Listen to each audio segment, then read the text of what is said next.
Mattie Rogers, welcome to the show. Thank you for having me. I'm so excited.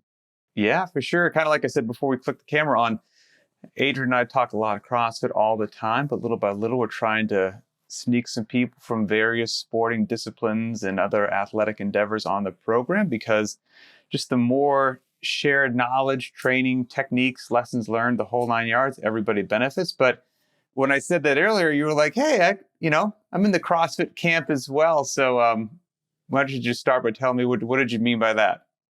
So I'm actually injured right now. I'm about month and a half, maybe 2 months into recovery. And I was absolutely no weightlifting during the first part of that.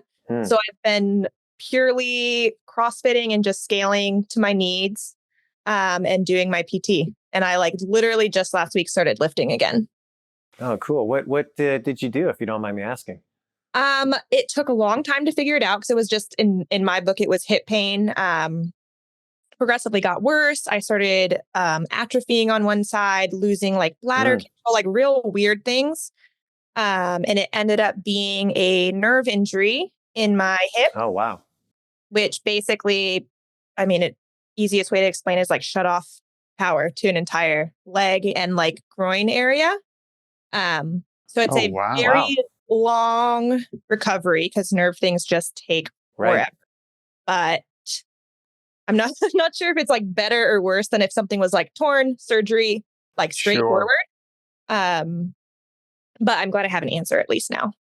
Yeah, that's the hardest part. It's about being in the dark about something like that, right? Where you're like, what? This is not getting better.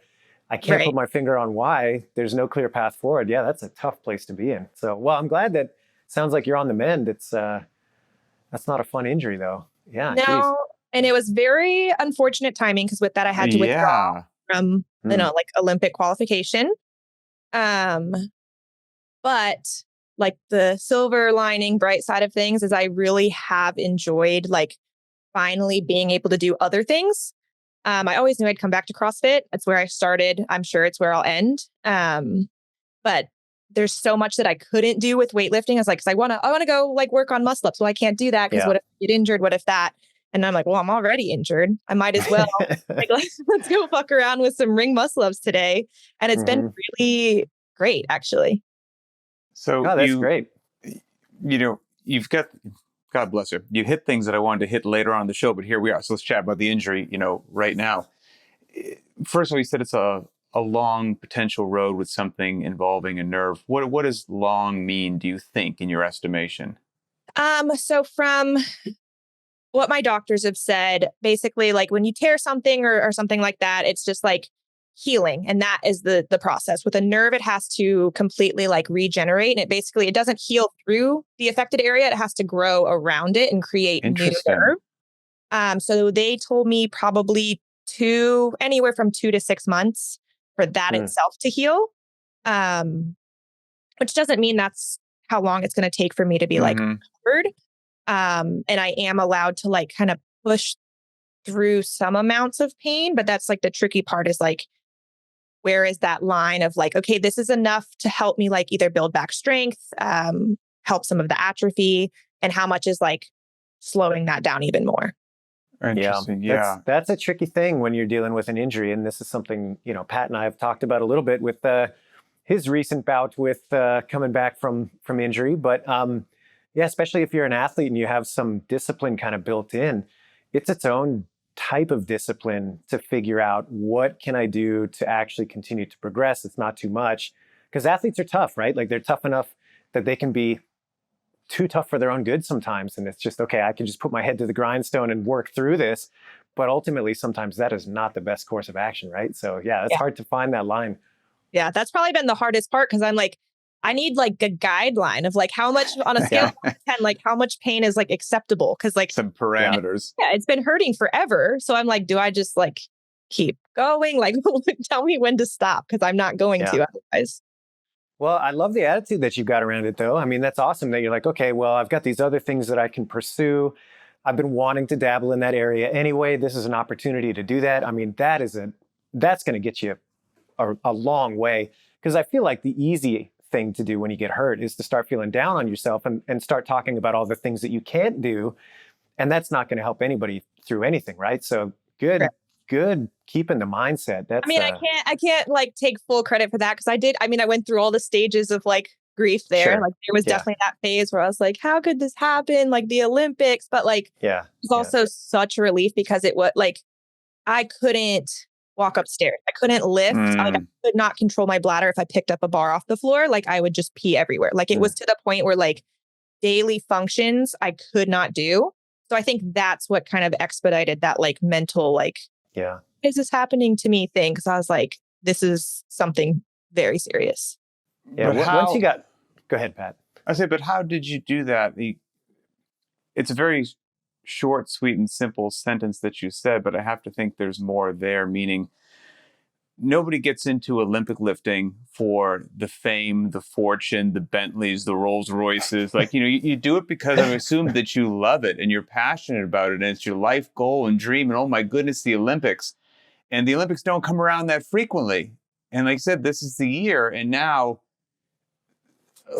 these long-term goals, however many hundreds of hours of training sessions, boop, huge detour.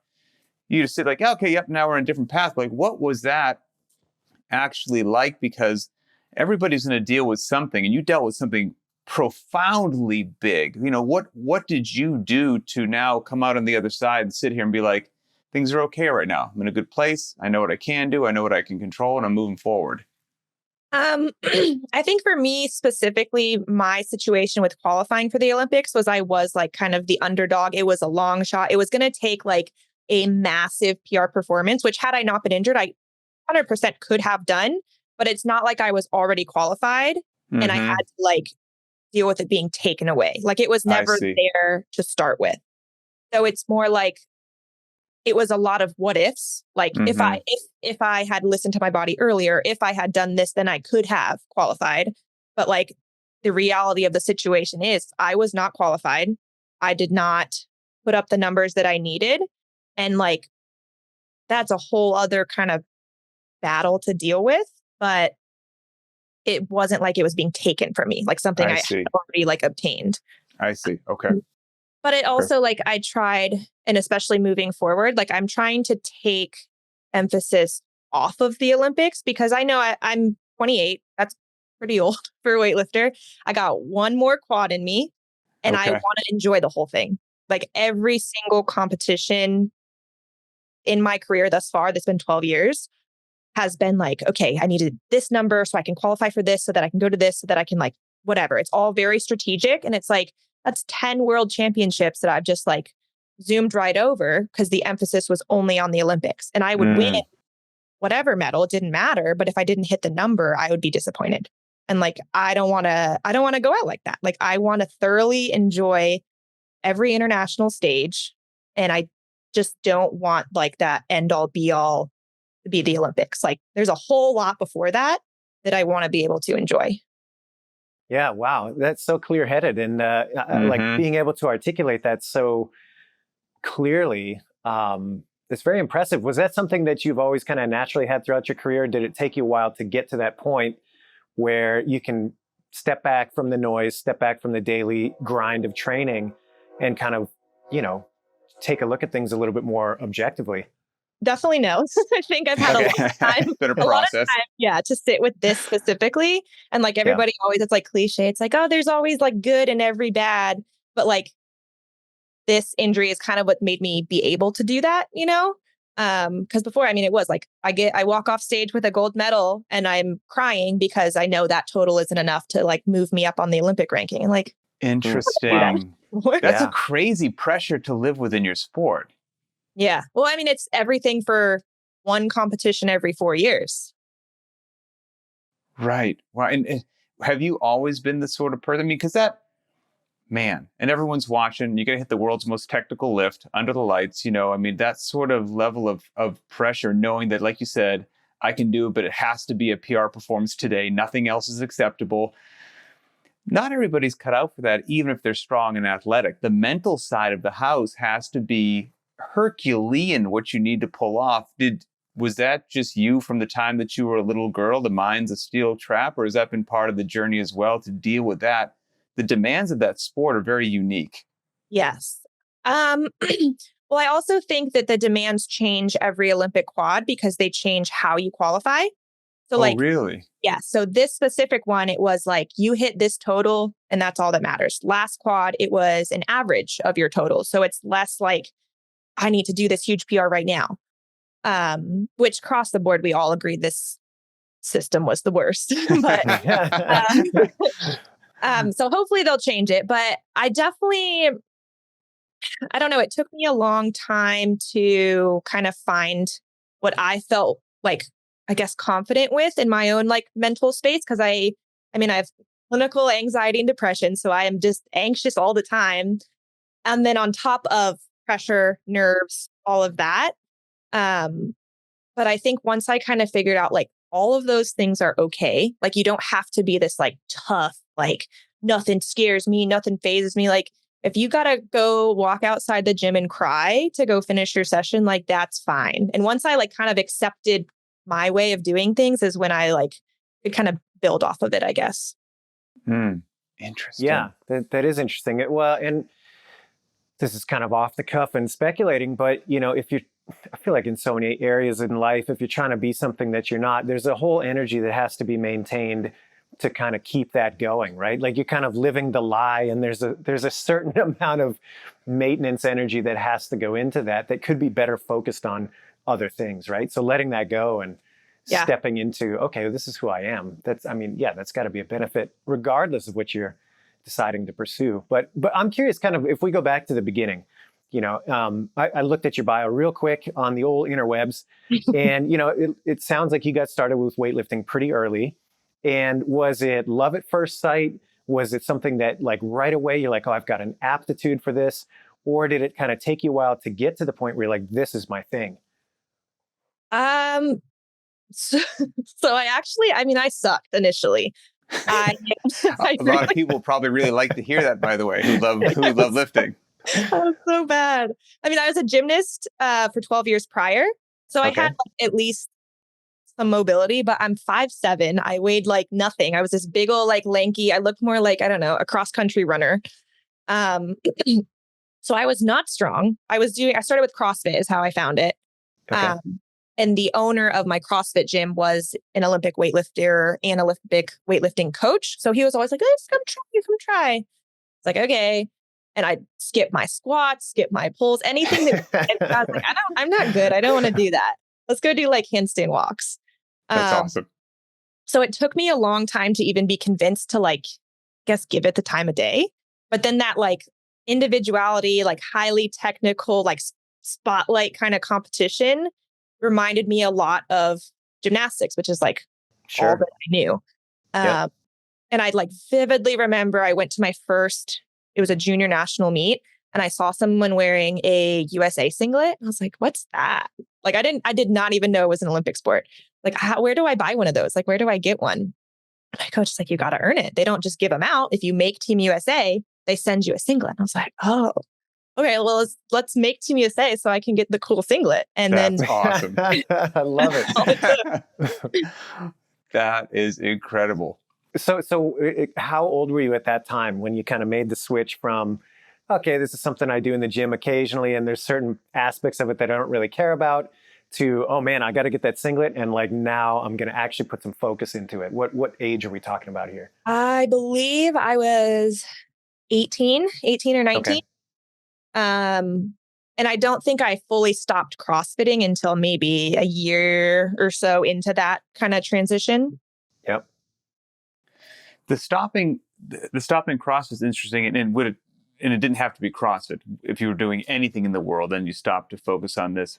I'm curious as to that, because you mentioned earlier in the interview where one of maybe the potential positives of the injury you have now is you could dabble in some other things that maybe you haven't been able to dabble in for a while. When you're all in and locked on that goal, is it literally like your life? Are you super careful? Like, hey, there's a family ski trip. Look, I'm not going skiing. I got a meet coming up. Like, is this, like, we're going mountain biking, not me. Like, is it, what are the parameters that an athlete like yourself is putting on to make your goal of lifting better just mission critical? I mean, with that, anything anything that's not going to help my training, my recovery, my performance is like in my head, at least for majority of my career, was going to hurt it. So things like skiing, I would never do. Any like physical activity, I was like, no, can't go. Travel was a big one. Like if I had a meet within that month, I was like, sorry, like I don't want any extra travel. My back tightens up from airplane. Like I don't want to go. Right. I missed a lot of like weddings and things like that. Cause I'm like, oh, I compete in 3 weeks. Can't travel. Which I feel like that was younger career me, whereas now I'm a little bit more loose with that. Cause that strict like rigidity is good and is helpful and is great. But like, I feel like it almost becomes obsessive at some point. Oh, It's like sure. you can relax. You can do things, live, and not be an athlete 24 hours out of the day, as long as you're doing your other things to help. So your nutrition, your sleep, your whatever you do for recovery. Like if those things are in check, like live a little. Yeah, but I don't think a lot of people, whether it's an Olympian or whatever it happens to be, like somebody who is at the tip of the spear of their given discipline. Like I don't think most regular folks realize the behind the scenes sacrifices that go into being so darn good at something. I don't care if it's basketball, swimming, or, weightlifting. They only see, I don't know, when the basketball player hits the cool shot under the lights, or look, she just made an amazing lift. I like to lift too. Maybe I'll do that. They don't understand all the things that you had to say no to, or the early mornings, or the, hey, here's an amazing slab of grandma's chocolate cake. Do you want it? You're like, yes, I do want it, but no, I'm not going to eat it. Thanks for offering. Like, I think all that behind the scenes sacrifice, what does that look like from, you mentioned some of the more recreational activities, whether it's a ski trip or traveling, but what are maybe some of the other sacrifices or just the daily discipline required, to live the life that you live, that most regular folks looking at you lift from the audience have no darn clue about? I think for weightlifters specifically, because our sport does not have a lot of money. Like we historically, can't really make enough to live unless you have at least a few sponsors. Like we don't have prize money. We don't have like these events where we can earn. I didn't realize there's no prize money. Never. I think I've gone to a local meet once. Interesting. Wow. I did not know that. But it is a full-time job. So like those of us who are in like the very top, like Olympic contention, we have to, spend the whole day in the gym, do whatever we need to do. But there's also that pressure of like, how are we going to make a living? And a lot of people will have to almost sacrifice training hours to put into that, just depending on what the situation is. So like, I think the biggest thing is a lot of people don't realize how much of a full-time job it is. And they're like, oh, you don't work, like you're so lucky. And it's like, yes, I am so lucky and I'm so grateful, but it's also like, this is my job. So like, if I say, no, I can't go here, I mean it. Like, it's not like, oh, you're like just too uptight, whatever. It's like, no, like I rely on this for hobby, fun, money, everything. Yeah. Well, okay. So we're at this kind of pivotal stage. You've dabbled in lifting a little bit. You've figured out, okay, the singlet is the thing. I got to get that. That's the jam right there. Let's get serious.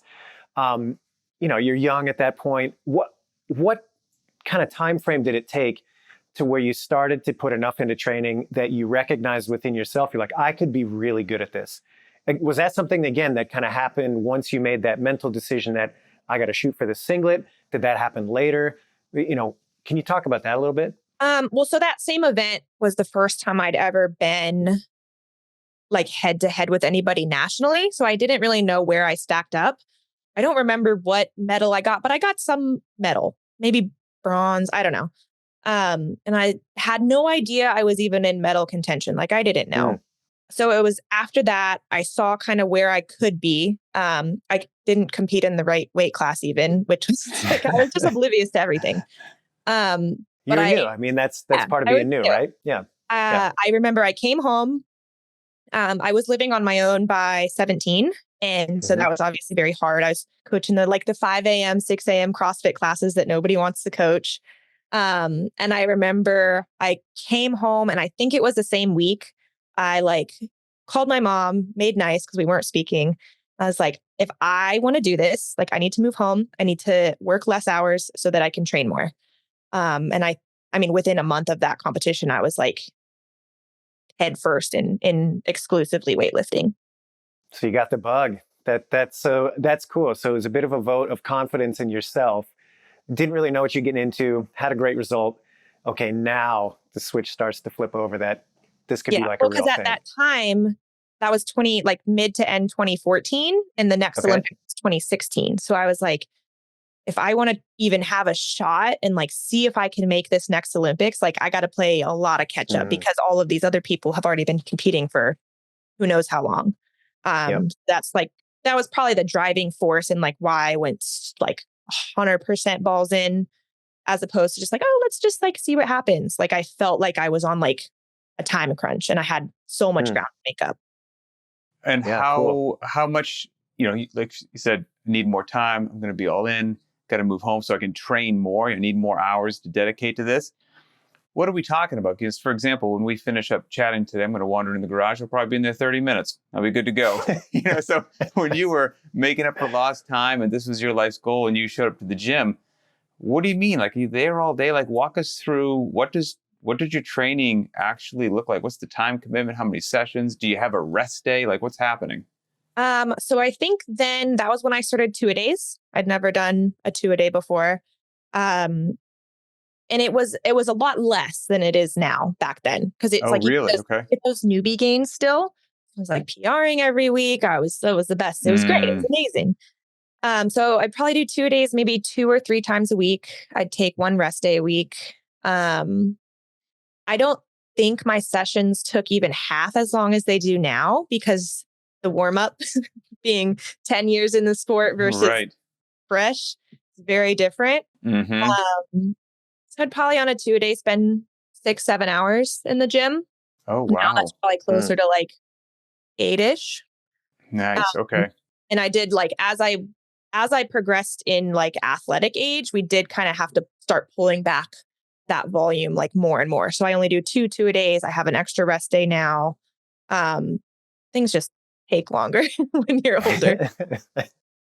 Things take longer, but looking in the rearview mirror as I shudder to even call you an older athlete at 28 years old. But as an older athlete, now with the lessons learned and experience and the wisdom that comes from that, what has your stance or thoughts on training philosophy changed? Like, do you look back and like, is it historically a high volume sport? You're going to be in there all the time. Is that necessary? Is there a better way to do it? What's your thought process now looking in the rearview mirror after all the training you've done? I think I've done a lot of really dumb training. You and me both. Yeah. I mean, I feel like you have to, though. Yeah. Everybody has to do it and they have to learn themselves. Because if you tell someone, hey, you're doing too much, you're like, no, I could handle it. And then you have to just wait for them to crash and burn. And I had to go through that cycle probably, I don't know, like 4 or 5 times before I was like, okay, I am doing too much. Like I'm not recovering enough. I need to stop with all the, just one more. Cause then that add more. And that volume just adds up. And when you're like young and can recover, sure, you can get away with it. But once you're at that elite level, like every, one more, like it counts. Mm-hmm. Yeah. I'll say too that, because I completely agree with you. I think people have to have that experience on their own because no matter who's in their corner telling them, until you've been at the bottom of that, where you're like, oh man, I'm beat up. I'm not making progress. What's going on here? You don't get it, right? Like it's not visceral enough for you to actually make the change and internalize it. So like, I do agree with you on that. So, kind of talking about mentorship in that process, like who was in your corner? What were they telling you at the time? And, did it kind of like take a while for you to get in line with their advice? Were they saying, no, you're young, you should be pushing it? Like kind of how did that process evolve from a coaching standpoint? I will say there was a lot of freedom in my early years. It's kind of like, if you want to do it, go for it. But I would come in the gym by myself, or there were days or weeks where like our schedules wouldn't line up. I'd just be in there with the team or be in there by myself. So there wasn't anybody, I didn't have restrictions really. Like there was the program but there was not not much guidance on if I didn't want to follow it that day. Okay. And I feel like that's the case now that remote training is a lot more popular too. Because there's a lot of like, I just won't tell them, or I'll just, Get into the secret sessions. Yeah. Oh, surprise! I PR'd today when you had 70% written. So like, I did a lot of that, and really like, I still could. I'm still remote. My coach lives in Oregon. I live in Florida. So like, if I wanted to, I absolutely could. But that's where like, I just had to feel what that felt like to be completely burnt out from my own doing. Be like, oh, I need to listen. Like I need to do exactly what I'm told. Yeah. And when you're young, I don't think you necessarily make that connection too between, hey, just because I'm doing more doesn't mean it's moving the needle. Right. I think that's when you're like, for sure. You're like, oh my gosh, I've literally never touched this much weight in my whole life. And I did it. And like, I'm so conflicted because I see it happening in the younger athletes now. And I'm like, oh, please stop. Well, that might be, like a classic end on question. We're not at the end yet, but you said it, but with the younger athletes. So like, a great question would be the classic question. What would be your advice to younger lifters? Because I'm going to assume people love Olympic weightlifting and CrossFitters are head over heels in love with it. I'm sure there are plenty of people watching this that have aspirations to be exactly what you are. And they're, earlier in their career path. What's your advice? What do you wish you knew? What would you say to them?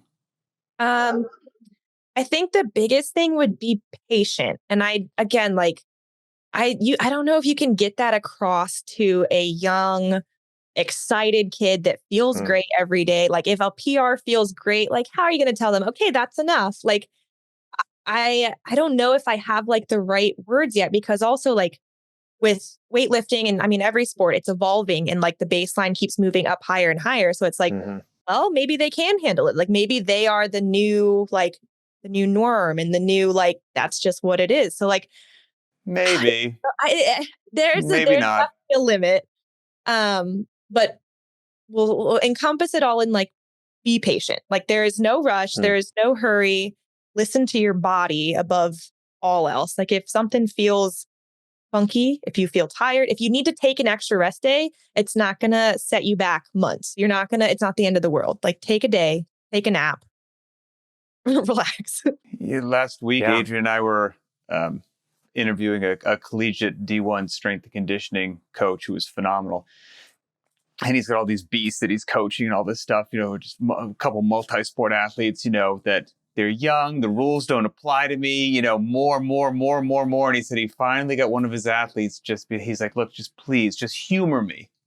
I want you for the next week to like do nothing. Like if you do something, it has to be like a recovery protocol, like something light, but I don't want you to like no training sessions. Like, all right, fine. And he said after like a week, he reached out to him. He's like, the kid was like, I didn't want to tell you this, but I actually feel pretty amazing that I've held back a bit. Every time. That's like when I give my athletes like a back off week, they're like, oh, I feel so terrible. And it's Monday. And then by Saturday, they're like, oh, I'm so ready. I'm so excited. I feel so good. Yes. You're not dying. You just need a little break. Yep. Yes. Yep. That's the interesting thing about, Boz, and I say all the time, I think fitness is relatively easy, but people are hard, because there's the classic exercise science about, I'm going to get your squat and deadlift increased, or how do I increase your stamina? Like, gotcha. There's some tried and true methods to that. But the athlete between the years, to keep them motivated, to keep them feeling good. And what you just described, like you, as a good coach, you let them know, hey, we're going to rein things back, because if I do that, you're going to get fired up and excited to train again. And that's like a really big deal, that you walk into the gym excited. You don't walk in like, oh, I'm here because I have to be, not because I want to be. Like that matters in the long run. I feel like that's arguably almost as important as like the physical rest, is that little like teeny mental like reset where like, oh, I'm going to do some work in my garden this week because I can like do a little extra manual labor, whatever you want to do. That's like, I tell my athletes to like spend as little time in the gym as possible on those back off weeks to give yourself just like some space. Any frustrations that you're feeling, like it's always the snatch. Everybody gets frustrated with snatch. Like I can't, I forgot, I can't do it. And then they get some space. They get a little mental reset. Remember, they don't actually hate it. Like, ooh, maybe I'm excited to go do some snatches. And then it's like a whole new person after 7 days. Yeah, you give a little bit of oxygen in the system and the fire starts rekindling a little bit. Yeah, no, I love it. I think it's great. So along the same lines, like I'll kind of cue this up as Pat's a minimalist, I think, by his own admission. You know, he likes to do a little with or a lot with a little, rather. I'm very much a dabbler. I like to kind of, touch different things here and there, play around with different pieces of equipment, et cetera. But at the end of the day, I recognize like you don't need a lot to get a lot. I'm kind of curious, looking at your facility that you're training in, I've seen it on Instagram a little bit. It's like, man, you got a beautiful place to train. I'm sure it wasn't always the case that you had every bell and whistle available to you. What is a nice to have when you're training in the style that you do versus a need to have? And how long is it kind of taking you to figure those two things out? So I feel like I'm definitely more on the minimalist side of things. And I'm also very like traditional. Like, I don't want to try new things. Like, I know what works. Okay. I want to do it. I don't need all this like extra data. Like that's like big right now as like the velocity based training and like all that stuff, which is cool and exciting. But I'm like, no, I don't want it. Like, I don't want to do it. But I've trained in everywhere except for my previous home gym has been a CrossFit gym. Okay. And we're usually just kind of tucked in a corner because that's just weightlifters are like the grumpy little goblins in the corner of the CrossFit. It's just what we are. That's amazing. So with that, I mean, we've had access to everything we could possibly need, but all we need is bar, weights, squat rack, and you can do everything you need to do. Anything beyond that is like bonus. I do a lot of like prehab or accessory things. So like a couple dumbbells, a couple kettlebells. That's all you need. Like when I built my old home gym, I had like a pulley system and like fun things, but that's what I would count them as. It's like fun and definitely not necessary. Yeah, I think more people need to hear that. You can do a lot of work with. You don't need a lot of fancy stuff to get really fit or really strong. Like you said, you get a barbell, some bumpers, you get a place to lift them. I mean, that's how I trained for the last Olympics because it was during COVID. I was just in my little 1-car garage. I built a platform. I had to use crash pads because my neighbors try to get me evicted. Amazing. What, do they hate America? What's their problem? That's funny. It's funny. We had Chad Vaughn on a while back, and he said he was talking about his beginnings when he started lifting, and it was very similar. It's like, I can't remember who was helping him at the time. You guys can go back and listen to that episode, but he was saying that they helped him basically build a platform in his carport, I think it was, and it was like uneven, and they poured the slab themselves, and it was kind of janky, but it's what he knew, and he's like, hey, I made great progress. Like, it didn't really matter. And at the time, I didn't even think twice about it. I didn't even know that there was a better facility to be training at. So how did I know it was going to be a big deal, So I thought that mentality, I thought was really cool. But well, that's like anyway, very like old school traditional weightlifter is like, we're grungy, we're dirty. Like the nicer the equipment, the more nervous we are about it. Like if it's a little extra dirty, maybe there's some rust on the bar, like plate might fall apart. That's like our sanctuary. That's our favorite thing. I love it. It's great. So I think you and I share a common interest, and that's food. I love all foods of all types. And I saw on your bio, I think it was from USA Weightlifting. It was like favorite food, and you're basically like, yes, like all of them.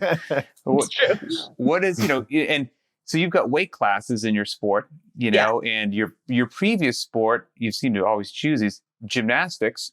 Like weight is a big issue there.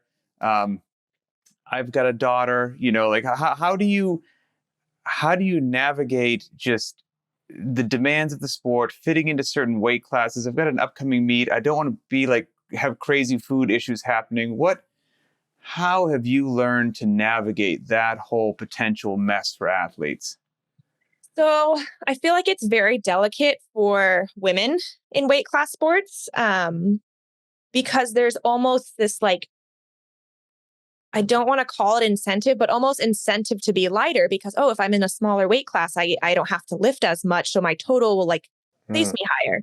And especially I've worked with a lot of kids, and that's really hard to navigate because what they hear is, oh, well, you don't want me to be first place. You'd rather me be fifth place in this other weight class. And it's like, how really do you interesting. tell a kid, like, no, I don't want you to cut weight because you're 12 years old. Like, Right. Yeah. because that's easily can turn into something more, body image things, eating disorders. Mm-hmm. So I feel like for me specifically, I got very lucky because I started off so light and like just small and like kind of fragile from gymnastics, that I could only go up. There was never a point where I was going down. Okay. Had to cut a little bit of weight early when I started making Team USA. But that was more because I was kind of like filling out and developing as an adult and I hadn't Mm-hmm. made that jump into the next class yet. But since then, I've always been moving up. So my like comfortable weight class was like 69, 71. I had to compete at the last Olympics not at the 87 kilo weight class. So Oh, really? yeah, so you can only take one per weight class. My closest spot was 76. That was taken. So the next option was 87. So I was only Wow. weighing It's a big jump. yeah, well, I didn't fill it out. I weighed like Right. 76, 77, competing against girls that probably weighed 90 the day before weigh-in. So like Mm-hmm. Wow. I definitely do not have the same experience as a lot of other athletes because most people will be either just above or like right within their class. Very, very few, I would say, go up. Okay. Interesting. Yeah. I'm always fascinated by that. And my wife was a D1 gymnast, so she dealt with, I mean, things change from when the stories she tells, people would be locked up these days or whatnot. I mean, they literally, she said literally, God bless gymnastics, whatever. I mean, it's crazy sport, but like if the coach thought like a girl was looking a bit too heavy, she would like be called a fat pig and be told to like go pedal the air down until the coach felt it was appropriate for her to get off it. Like, I was like, how are you not going to develop some crazy food issue or body image issue as a young girl if like that's your quote unquote sport and like your figure of coach and authority is like telling you that, like, what a crazy world. And again, and it's so common in gymnastics. Right. So common. It just blows my mind. So I'm very happy to hear some of the advancements happening there again as a father to a daughter. And it's interesting that you coach kids, and I can see that, I'm glad that it's on the forefront of your mind as to how to, hey, this is just a part of the sport. Like, we got to address it, but we got to address it in some sort of a way where you can be a nice, sane, functional, rational human, in society and not develop some sort of baggage that you're going to drag through the rest of your life, because that's not going to serve anybody well. Right. So, for the young girls, like, I don't avoid the conversation, but what I try and like get across and preach is like, what can your body do for you? So it's not like ever a thought about weight class. You just enter the competition, whatever your body weighs, and we're going to try and get your body to be as strong as it can be at whatever it weighs. It doesn't matter what the number is, what it looks like. We're going to see what it can do. And that's like, it kind of gives them that like little bit of extra confidence too, if they are like, a little self-conscious. What teenage girl isn't self-conscious? Sure. Yeah. And I think it like helps them start to reframe that kind of idea of like, I need to look a certain way. Cause then it's like, well, I can be confident because I can go squat 200 pounds, or I can do this instead of like, I don't like how big my legs are, or things like that.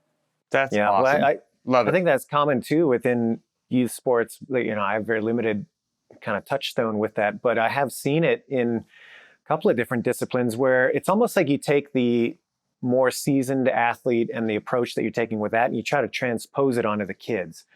And in my opinion, I'm like, that's absolutely crazy. Like, you see it where athletes are being asked to specialize so early on, and there's so much pressure put on them as somebody who's like a decade in already. It's like, no, this person is just getting started. They might not even know if this is their sport yet. And yet they're being addressed like somebody who is all in. This is the only thing they're going to do, and this is the only way to the top of the mountain. It's like, to me, that's just crazy to instill that so young. You know what I mean? So I strongly advise against specializing in weightlifting super early. Like, I love when I've worked with kids and like, okay, we're going to do school wrestling or school flag football or whatever for the season. I'm like, great. Let's like change your programming to 3 days a week. Go do that. Go have fun. Go see if you like it. Come back if you want later. Like, I just feel like if they're that young, like, they need to be dabbling in a lot of things. Yeah, I agree. And, it's funny, the older I get and the more I talk to people that have been through kind of, high school, collegiate, et cetera, there's some people that can handle that. They're all in from the beginning. They've got that mindset that it's do or die from the jump. But I've talked to a lot more people where, that was pushed on them early and they had 4 or 5 years of really good success. They were on a trajectory and then that was it. They had to step away. They burned out. They were no longer interested. You couldn't get them back in the gym to save their life. And so to me, the question is always about like, okay, what would you prefer? Somebody that's hot and heavy for a couple of years, they have great success and then you never see them again, or somebody that has developed a passion for this thing and they're going to stick it out for 10, 12, 15 years. The answer is obvious to me, right. But I think sometimes the way people approach that, it's like, man, I don't know if they realize what they're setting that athlete up for, more likely than not. Well, it depends if they're like accolade and success oriented or like journey and like I know for me, I love training. I love all of it. I want to do it for as long as I can. But I know there's some people that like, I want to go to the Olympics and then I want to have babies and I'm like out. And so it's like, it just, fair. I feel like you kind of have to take into account what they want. And like, I mean, I've said to people, I'm just not the coach for you too. If they're just like, I want to set this record, do this. I'm like, it's going to take a couple of years. Like, I'm not going to do it by the end of the year. I'm like, okay, well, right. Not for you then. That's fine. I bet you can do it. But like, I don't vibe well with that kind of mentality. Yeah. I love that. I think that's great. And it's great to recognize, right? Because not all coaches are going to be for all athletes and vice versa. Yeah. Oh, I think the word no is a wonderful word in all athlete. And a lot more people need to hear that. And especially as a coach, like, God bless you, that's the right thing to do, right? I mean, because if you say yes to the athlete that you don't want to coach and doesn't fit your style and your methodology or philosophy isn't in line with theirs, that's not going to turn out well down the road. Like the greatest service you can do to both them and you is to be like, appreciate you shooting me straight. I'll shoot you straight. I'm not the coach for you. Like that's really cool. Good for you. And that confidence probably comes with, have been a more seasoned athlete in the sport, knowing who you are, knowing your lessons learned, what works and what doesn't work.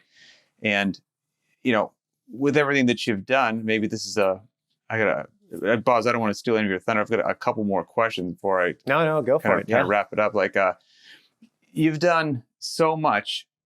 What are you the most proud of looking back through your career? Let's say that it ended tomorrow. You look back, you've got to pick something like, this is the highlight. Does anything leap out at you? It's funny because I literally yesterday had this conversation. Like, I think if my career ended tomorrow, like, would I be upset? Absolutely. But I also think I would feel like accomplished and proud and not like it was like kind of cut short. Like I, like on paper, have accomplished anything that I ever wanted. I've medaled at everything. I've gone to the Olympics, but like, I think I'm most proud of kind of what it transformed me into as a person.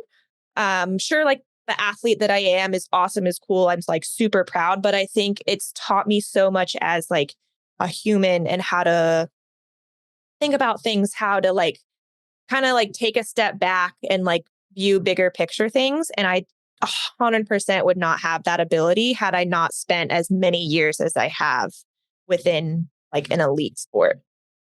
Amen, for sure. And that's awesome. And is it fair to say that historically Olympic lifting was male dominated sport? Yeah. And I think it still is. Is it still is? Internationally. Okay. That's in America, it has quadrupled in size for women. Like when I started now, it's like night and day. That's what I thought. I didn't want to speak incorrectly. So on the male side of the house, there's probably plenty of male, role models that young kids can look up to. But let's say on the female side of the house, young girl watching this and very much loves everything that you're about and wants to follow in your footsteps. What would be your advice to that viewer, that listener watching that wants to go down the same road as you? I mean, I think like a combination of everything I've said is like, be patient, be smart, I guess, about the way that you train, the way that you talk to yourself, the way that you respond to things that your body is telling you. I don't know. It's a hard one because I do strongly believe in the like figuring things out for yourself and learning lessons the hard way. As like harsh as that is, there's something about it. You just can't teach those lessons, and you can't express it until they've felt it themselves. So a lot of it is like, here's the best I can offer you, but like, go on, be free. And we'll come back and chat like when you run into the first one. Oh, that's awesome. Boz, anything else from you? No, I mean, I just, I love that attitude, and I completely agree. I think that, trying to impart something to somebody before they're ready, before they can hear it, it's really tough to do. And I think that's true for so many aspects in life. And I love what you said about like, hey, at the end of the day, it was weightlifting that kind of brought me to the dance, but it was weightlifting that taught me some things about myself that I can carry forward into whatever you choose to do in the future. Like, that's really cool. So what was it about it specifically? I want to dig in there just a little bit to kind of close it out. Like, was it the discipline? Was it the lessons learned that, to your point, you had to learn the hard way? Was it, proving to yourself that you could hang with the big dogs and perform at the highest level? Like, what was it about that process that you think made you a better person? I think from my point of view, which it might vary from person to person, but I think I've been dealt a lot of shitty hands in the sport, just as far as like procedures, things happening. Like I've been through some shit, and whether that was like self-inflicted or just how the cards fell, I don't know. But I think having to deal with each of those situations as they came, I would take something from each one, and each like absolutely like devastating thing that would happen. It's like, again, cliche, but like I would come back stronger, and not just like physically, but like mental strength and like mental clarity. All of those things, like I never would have had the opportunity to learn and grow in that way had I done something else or not done a sport at all into my like adult life. So like there are things that sucked so bad. And at like the time of each one, I was like, this is the worst. Like, why is this happening? I work so hard, whatever. But then like every single one without fail, I can look back on it and be like, wow, like that, I'm a different person because of that. And like I took so much good from whatever the situation was. And like it sounds so like cheesy to say out loud, but like at the Olympics, for example, that's like my biggest example. Almost bombed. Worst event, worst competition of my career. Like could not have gone worse. Had a public panic attack on stage. Like it was terrible. But I came home. I like took my mental health seriously. I started therapy. I got like the medication that I needed. And like all of those things would not have happened. Because had I done great there, I would have come home like, oh, I'm fine. I'm great. Right. Like, let's do it again. It's like I would be a totally different person right now had I not done all of those things. Yeah. Wow, man, that's so cool. And to be able to recognize it, that's awesome. It's not the easy things, to your point, that allow you to take stock and say, okay, what do I need to do next? It's the adversity that hard offers to remember you that. the easy things, if we're honest. Right. Yeah. It's like kind of sad, but also like, I feel like the happy things are like, I don't know, there's a ton of them. There's a million. So like pick one out of the basket, but like the hard things, like they're like burned into your brain. And it's like, I remember that. I remember. And like, I feel like I can still like almost refer back. It's like I took notes, and it's like, all right, what did we do in this situation that I can do now? Little mental snapshot. I love that. It's cool. Again, it's not cliche. It's true. Those hardships matter, right? What's that saying that calm seas don't make a skilled sailor? Like, you got to be out there in the rough stuff, and that's when you learn and become who you are. Mattie, I genuinely appreciate your time. You're very open and honest and transparent and genuine. It's fantastic. It's obvious that it comes through in the conversation. If somebody wants to follow your journey and keep up with what you're doing, or you mentioned that you coach as well, feel free to just let everybody know, how can they find you, how can they follow you, how can they contact you? So I'm mostly on Instagram. That is Mattie Rogers OLY. I am starting my YouTube hopefully this week. Nice. Okay. I'm trying so hard because social media things don't really come naturally to me, but we're going to try to document some of my rehab, some of my like, I guess, comeback story as I come back to my first competition this year. Have a TikTok that I'm trying to start too, but mostly just good old Instagram. Okay. Cool. Very cool. Well, we wish you well. We'll be following your journey. Thanks again for stopping by with us. And for Mattie Rogers and Adrian Bosman, I'm Pat Sherwood, and we will see you next time.